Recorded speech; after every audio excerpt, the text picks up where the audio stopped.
what has it been your role in supporting that mission and keeping the whole supply chain that's involved with that produce working?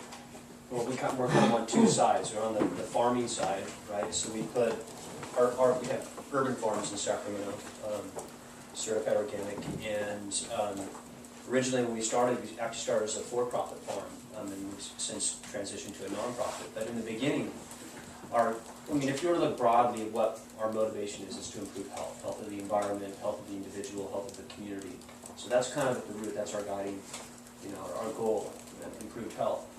But as a grower, we wanted to, kind of skip this whole dilemma of having our food go somewhere and then not knowing who's advocating for it, because it had tremendous value. We're putting our passion into it, our love into it, as we're discussing, and to turn that over to somebody or to take it outside of our own hands and then have it misrepresented or have it not translated properly was something we weren't willing to have happen. So we naturally reached out to groups that would do right by us, and that's what led us to the co-op, and we've been selling to them ever since. And we actually have a much deeper relationship with the co-op than goes beyond just the sale of food.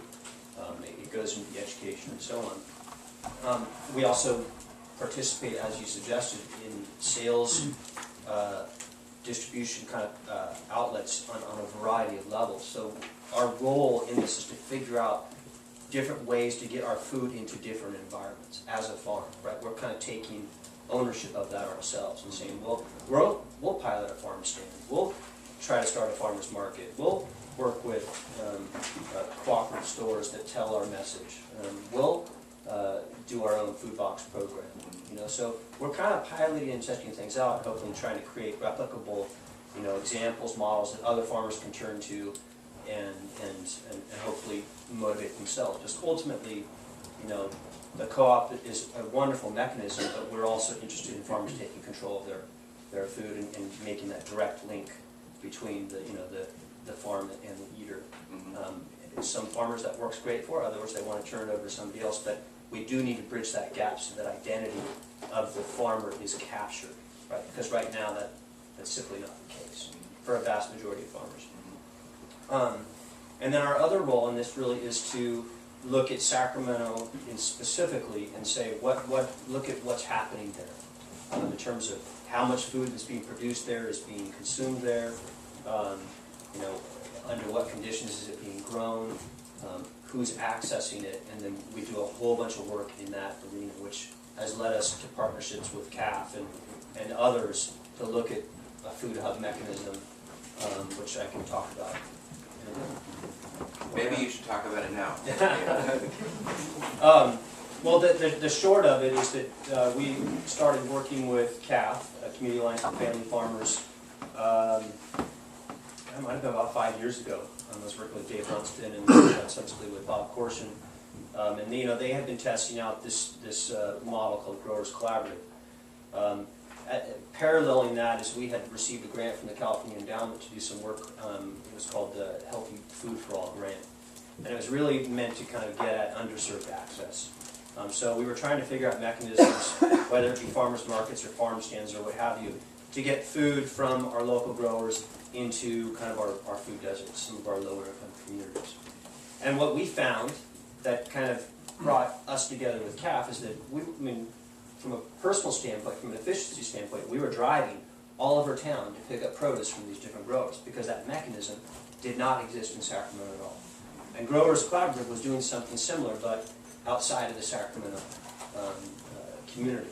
And so we kind of started working together through a grant to see what might be possible.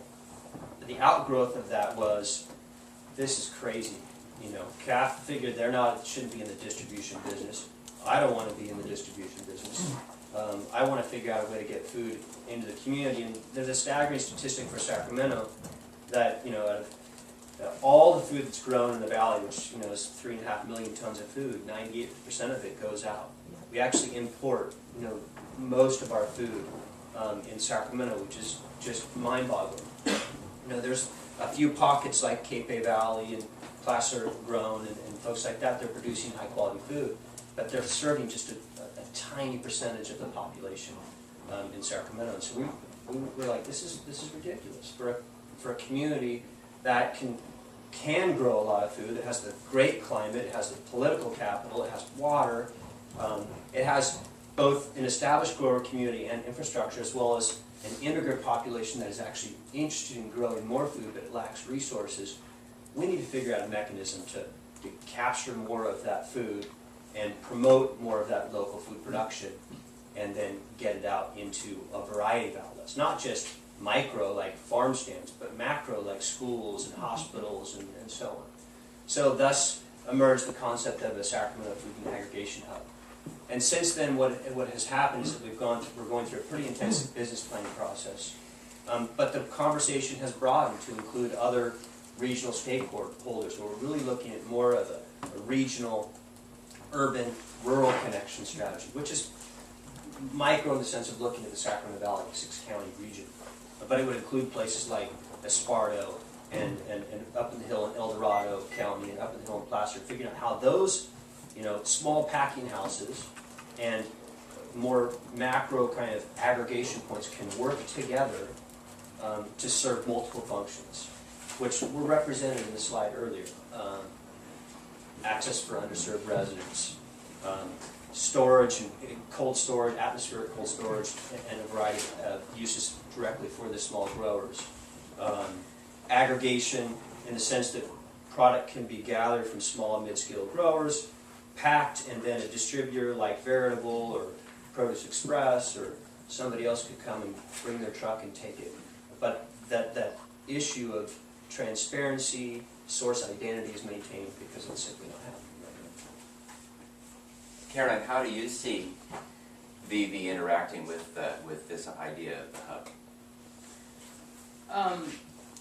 I guess, from what I'm understanding from what Sean is saying, if in fact there were one central location bringing together products from growers in some of the outlying communities where we may not be traveling with our trucks, may not be able to travel, may not have time to travel, and we could go there and purchase products, under a grower label, I could see that, being a feasible idea. It's sort of like, consolidate. It's a consolidation point for growers who are coming together from different areas.